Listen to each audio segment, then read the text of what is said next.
People say it's impossible to make money off music. Well, I'm gonna put that to the test. Over the next 6 months, I'll be documenting my journey from making $0 to making $1,000 a month off my music. I'll be breaking down the real strategies, products, and systems I'm building from scratch to make this happen. If you're a producer starting from the bottom like me, Brody, this is the video you need to watch. I make sure my loops and sounds and check that my store runs smooth. Polish up my Instagram so it looks perfect. I triple check my ads to make sure that my meta campaigns to make sure all. Now it's time to launch everything and wait for the magic to happen. Now the part you are all waiting for. How much money did I make in my first week? Let me break it down. For my music, I have two main income sources, BeatStars and Shopify. Let's take a look at BeatStars. As you can see, we're off to a pretty rough start. 0 sales and I barely even broke 100 plays. We're gonna have to do a lot better next week. BeatStars is usually where I make most of my money, but as you can see, June was very slow. But I know most of you are probably here to see how my ad campaign went. So let's get into that. In last week's video, I showed how I set up my 2 meta ads. However, throughout the week, I did make some changes and tested different versions based on how the data was looking. Let's see how the first ads did.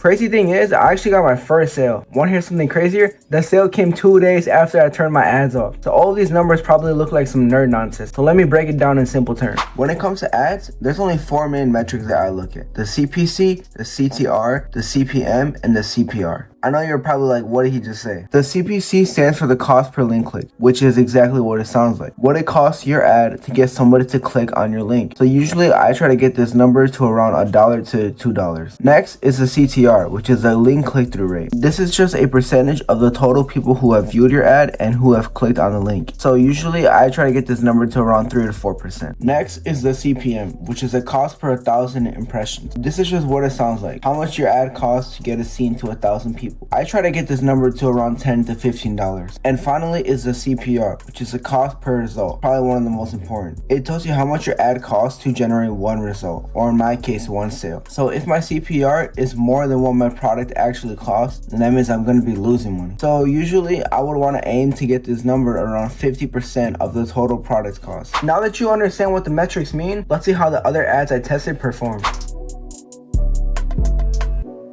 As you can see, the next ad set wasn't so hot. If you ever ran ads for your music, drop some game in the comments. I'm still learning. Alright, let's take a step back from all this ad stress and see how my overall content performed.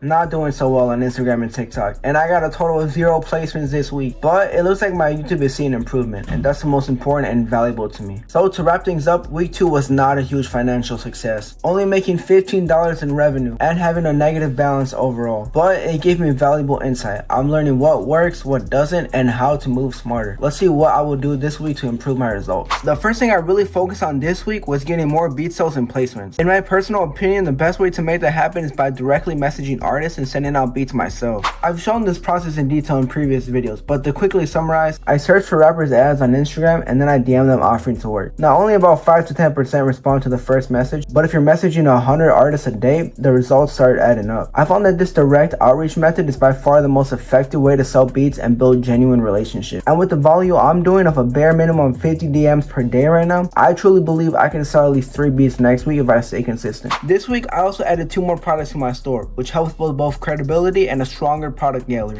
I took the melodic and dark loops from my producer bundle and made them available as standalone loop kits. This way, if somebody just wants the loops from the bundle, they can get it for a lower price. I still want to create a call to action button on my website that says something like, only want the melodic or dark loops? Click here, to help drive more engagement and sales, you know? Honestly, I have not been making much music these last couple weeks because I've been so locked in on the business side. Building the store, setting up ads, managing outreach and all this stuff. It's kind of tough because music is really what I love. It's why I started producing in the first place. So hopefully I can hire some help or automate certain tasks to save me time so I can get back to creating and making meaningful music again. Lastly, I want to focus on content creation. You know, YouTube, Instagram, TikTok, and ads. I know that if I consistently test new ideas, I'll be able to quickly figure out what actually works to help build my brand. My goal is to upload 3 YouTube videos per week, but with everything else going on and how annoying and time consuming editing is, even uploading 2 is a challenge. So if any of you watching are editors and know someone who is, hit me up. As for the music side of things, I used to make and upload 4 new beats every week. But with everything else I got going on now alone, that's just not realistic anymore. So I'm gonna set a new goal, 2 beats a week. That might not sound like much, but for me, it really takes me a lot of time to make a beat that I feel confident posting and selling. I'm not trying to just throw stuff out. I want every beat to be better than my last. It's definitely gonna be a challenge balancing that with content creation, ads, and outreach, but I like challenges. It keeps me learning and growing. This week felt a little different. I spent less time talking about the day-to-day process and more time talking honestly about the grind, the plans, and what it really takes. I'm not here to fake the journey. I'm here to show you exactly what it looks like to try to build a real career in music production from the ground up. So for the upcoming week, here's a plan. Message at least 50 artists every night. Launch and test 2 new ad campaigns. Post daily on Instagram and TikTok. Drop 3 new YouTube videos. Upload 2 new beats. Lock in 1 song placement. And make a few final touch-ups to my website and product page. Next week is going to be a big one. I feel it. So if you're on this journey with me, make sure to like, comment, and subscribe so you don't miss what happens next. See ya.